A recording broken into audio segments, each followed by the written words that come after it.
Hello friend. तो आज फिर पढ़ते हैं एक नई कहानी। ये बहुत ही अच्छी कहानी है और इस कहानी से आप इंग्लिश को अपने बहुत इम्प्रूव कर सकते हैं। अगर आपको इंग्लिश पढ़ना नहीं आता तो आप अच्छे से इंग्लिश पढ़ना सीख सकते हैं। अगर आपको इंग्लिश के अर्थ समझने में प्रॉब्लम है तो भी आप सीख सकते हैं। तो बिना किसी देरी के शुरू करते हैं। Let us start this video. तो कहानी का नाम है, स्टोरी का नाम है द ब्रेव हंटर। ब्रेव का मतलब होता है बच्चों बहादुर, हंटर का मतलब होता है शिकारी, बहादुर शिकारी। वंस देयर लिव्ड, वंस का मतलब एक बार, there lived a brave hunter. There एक तरह का सब्जेक्ट है अगर आपको बताना है। एक हाथी रहता था, देयर लिव्ड ए लायन। एक आदमी रहता था, there lived a man. There lived a brave hunter. एक ब्रेव मतलब बहादुर, हंटर मतलब शिकारी, एक बहादुर शिकारी लिव्ड मतलब रहता था बच्चों। वन नाइट एक रात। ही मेट, ही मतलब वह, मेट मतलब मिला। मीट का सेकंड फॉर्म मेट होता है बच्चों। He met three giants, he met three giants. वो तीन राक्षसों से मिला। इन द फॉरेस्ट, कहाँ मिला? जंगल में। वह जंगल में तीन राक्षसों से मिला। नेक्स्ट लाइन है, he told them that he had never missed a shot. He told them, tell का सेकंड फॉर्म होता है told. He told them, he का मतलब वह, उसने, टोल्ड देम मतलब उनको बताया, दैट मतलब कि, ही मतलब वह, had never missed a shot मतलब उसने कभी भी, उसका जो निशाना है वो कभी मिस नहीं हुआ। उसने उन राक्षसों से बताया, जेंट्स से बताया। The giants wanted him to get the princess. जो जेंट्स थे बच्चों, जो राक्षस थे, वो उससे चाहते थे कि वो प्रिंसेस मतलब राजकुमारी को लेकर आए। Who lived in A castle, जो कहाँ रहती थी? किले में रहती थी। इसको कैस्टल मत पढ़ना, कैसल लिखा है, CASTLE, कैस्टल। कैस्टल का मतलब किला होता है। जो किले में रहती थी। और प्रिंसेस का मतलब राजकुमारी होता है। वांटेड का मतलब चाहते थे। कौन चाहते थे? राक्षस लोग चाहते थे। आउटसाइड द फॉरेस्ट, और जो किला था वो आउटसाइड द फॉरेस्ट, आउटसाइड का मतलब बाहर था। द फॉरेस्ट मतलब जंगल से बाहर था। नेक्स्ट लाइन, नेक्स्ट पेज पे चलते हैं। The Hunter, the Hunter agreed, the Hunter agreed and went into the castle. The Hunter मतलब शिकारी, एग्रीड का मतलब सहमत होना। ये पास्ट टेंस है बच्चों। जब ईडी लग जाए किसी वर्ड के लास्ट में तो सेकंड फॉर्म बन जाता है, थर्ड फॉर्म। तो एग्री का सेकंड फॉर्म एग्रीड। तो वो जो शिकारी था वो एग्रीड हो गया। एंड वेंट मतलब गया। इनटू द कैसल, कैसल मतलब किला, किला में गया। विदाउट डिस्टर्बिंग एनीवन, डिस्टर्बिंग का मतलब आप समझ ही रहे हैं। विदाउट डिस्टर्बिंग एनीवन, किसी को डिस्टर्ब किए बिना। एनीवन मतलब किसी को, किसी को डिस्टर्ब किए बिना। ही पिक्ड अप ए स्वॉर्ड, इसको आप सावर्ड मत पढ़ना।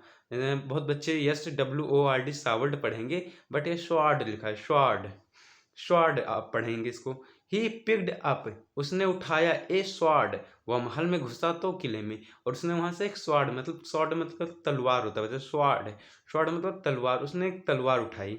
एंड रिटर्नड, रिटर्न ये जैसे अगर मैं यहाँ पे लिख दूं RETURN, आप इसको रिटर्न मत पढ़ना, आर साइलेंट रहेगा। रिटर्न, रिटर्न पढ़ेंगे। उसी तरह यहाँ हो जाएगा returned to the forest.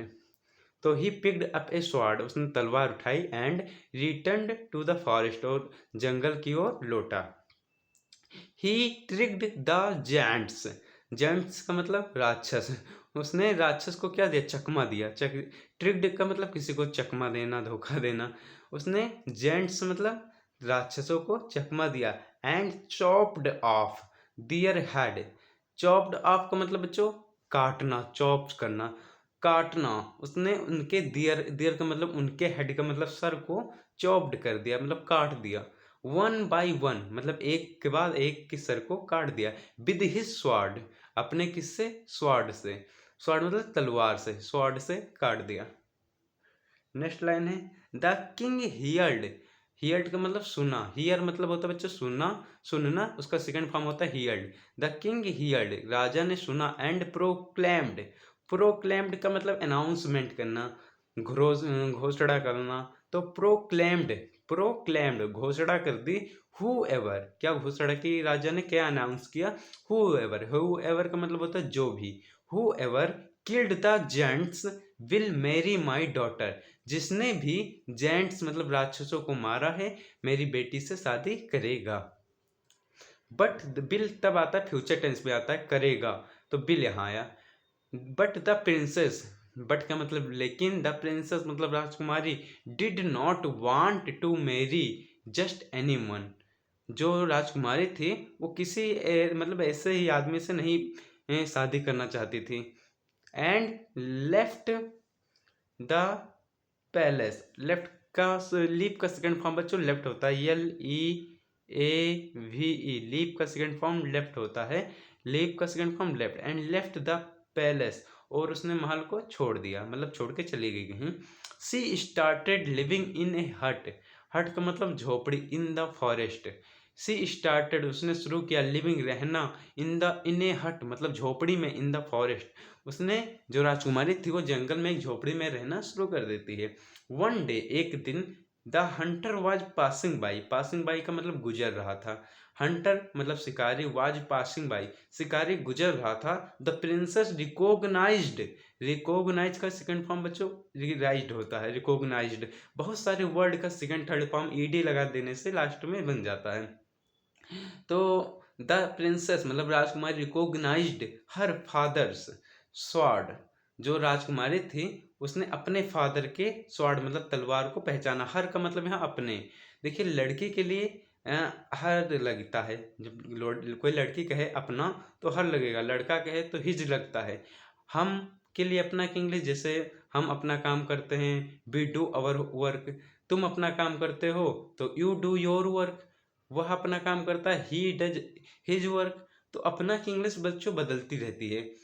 C realised मतलब the princess recognised her father's sword, यहाँ पे देखेंगे एफेस्ट्रॉफी यस लगा, इसको पढ़ते हैं एफेस्ट्रॉफी यस, फादर्स इसका मतलब वो फादर का, फादर का अगर मदर के ऊपर लग जाता है एफेस्ट्रॉफी यस ऊपर की ओर लगता है कामा की तरह ऊपर लगता है, ये एस लगा है उसके बाद में, तो मदर स्वॉर्ड माता की तलवार, बट यहाँ फादर्स स्वॉर्ड पिता की तलवार। तो the princess recognised her father sword, जो प्रिंसेस थी राजकुमारी थी उसने अपने पापा पिताजी के तलवार को पहचान लिया। She realised that the brave hunter had killed the giants and agreed to marry him, और उसे रियलाइज हुआ, उसको रियलाइज हुआ मतलब महसूस हुआ, याद हुआ, एहसास हुआ, उसे एहसास हुआ, से रियलाइज्ड उसे एहसास हुआ that the brave Hunter, brave मतलब बहादुर शिकारी, हैड किल्ड द जेंट्स कि इसी बहादुर शिकारी ने जेंट्स मतलब राक्षसों को मारा है, किल्ड मतलब मारा है, मारा था। एंड एग्रीड, एग्रीड मतलब सहमत हो गई, टू मैरी हिम और शादी करने के लिए सहमत हो गई। The two were soon married और दोनों की जल्दी ही शादी हो गई। And lived happily ever after और हमेशा के लिए हैप्पीली वो दोनों रहने लगे। तो बहुत ही अच्छी कहानी थी, मिलते हैं नेक्स्ट वीडियो में, बताइए कैसी लग रही है कहानियाँ। Thank you.